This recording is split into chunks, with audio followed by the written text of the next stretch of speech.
جب بخت نصر بادشاہ نے بیت المقدس کو ویران کیا اور بنی اسرائیل کو قتل و غارت گری کر کے تباہ کر ڈالا تو ایک مرتبہ حضرت عزیر علیہ السلام کا وہاں سے گزر ہوا۔ آپ کے ساتھ ایک برتن کھجور اور ایک پیالہ انگور کا رس تھا۔ آپ ایک گدھے پر سوار تھے۔ تمام بستی میں پھرے لیکن کسی شخص کو وہاں نہ پایا۔ بستی کی عمارتیں گری ہوئی تھیں۔ آپ نے تعجب سے کہا، اللہ پاک انہیں ان کی موت کے بعد کیسے زندہ کرے گا؟ اس کے بعد آپ نے اپنی سواری کے جانور کو وہاں باندھ دیا اور خود آرام فرمانے لگے۔ اسی حالت میں آپ کی روح قبض کر لی گئی اور گدھا بھی مر گیا۔ یاد رہے، یہ صبح کے وقت کا واقعہ ہے۔ اس سے 70 برس بعد اللہ پاک نے ایران کے بادشاہوں میں سے ایک بادشاہ کو غلبہ دیا اور وہ اپنی فوجیں لے کر بیت المقدس پہنچا۔ اس کو پہلے سے بھی بہتر طریقے پر آباد کیا اور بنی اسرائیل میں سے جو لوگ باقی رہ گئے تھے وہ دوبارہ یہاں آ کر بیت المقدس اور اس کے گرد و نواح میں آباد ہو گئے اور ان کی تعداد بڑھتی رہی۔ اس پورے عرصے میں اللہ پاک نے حضرت عزیر علیہ السلام کو دنیا کی آنکھوں سے پوشیدہ رکھا اور کوئی آپ کو نہ دیکھ سکا۔ جب آپ کی وفات کو 100 سال گزر گئے تو اللہ پاک نے آپ کو زندہ کیا۔ پہلے آنکھوں میں جان آئی، ابھی تک تمام جسم میں جان نہ آئی تھی۔ بقیہ جسم آپ کے دیکھتے دیکھتے زندہ کیا گیا۔ یہ واقعہ شام کے وقت غروب آفتاب کے قریب ہوا۔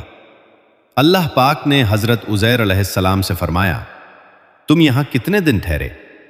آپ نے اندازے سے عرض کی، 1 دن یا اس سے کچھ کم وقت۔ آپ کا خیال یہ ہوا کہ یہ اسی دن کی شام ہے جس کی صبح کو سوئے تھے۔ اللہ پاک نے فرمایا، تم یہاں 100 سال ٹھہرے ہو۔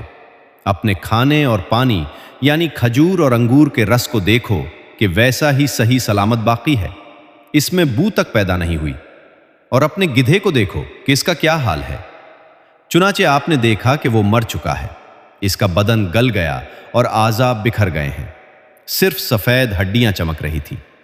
آپ کی آنکھوں کے سامنے اس کے اعضاء جمع ہوئے، اعضاء اپنی اپنی جگہ پر آئے، ہڈیوں پر گوشت چڑھا، گوشت پر کھال آئی، بال نکلے، پھر اس میں روح پھونکی گئی اور وہ اٹھ کھڑا ہوا اور آواز نکالنے لگا۔ آپ نے اللہ پاک کی قدرت کا مشاہدہ کیا اور فرمایا، میں خوب جانتا ہوں کہ اللہ پاک ہر چیز پر قادر ہے۔ یعنی یقین تو پہلے ہی تھا، اب عین الیقین حاصل ہو گیا۔ پھر آپ اپنی اس سواری پر سوار ہو کر اپنے محلے میں تشریف لائے۔ اس وقت سر اقدس اور داڑھی مبارک کے بال سفید تھے، جبکہ عمر وہی 40 سال کی تھی اور کوئی آپ کو پہچانتا نہ تھا۔ آپ اندازے سے اپنے مکان پر پہنچے۔ ایک کمزور بڑھیا ملی جو نابینا ہو گئی تھی۔ وہ آپ کے گھر کی باندی تھی اور اس نے آپ کو دیکھا ہوا تھا۔ آپ نے اس سے پوچھا، یہ عزیر کا مکان ہے؟ اس نے کہا، ہاں، لیکن عزیر کہاں ہے؟ انہیں تو غائب ہوئے 100 سال گزر گئے۔ یہ کہہ کر وہ خوب روئی۔ آپ نے فرمایا، میں عزیر ہوں۔ اس نے کہا، سبحان اللہ، یہ کیسے ہو سکتا ہے؟ آپ نے فرمایا، اللہ پاک نے مجھے 100 سال موت کی حالت میں رکھ کر پھر زندہ کیا ہے۔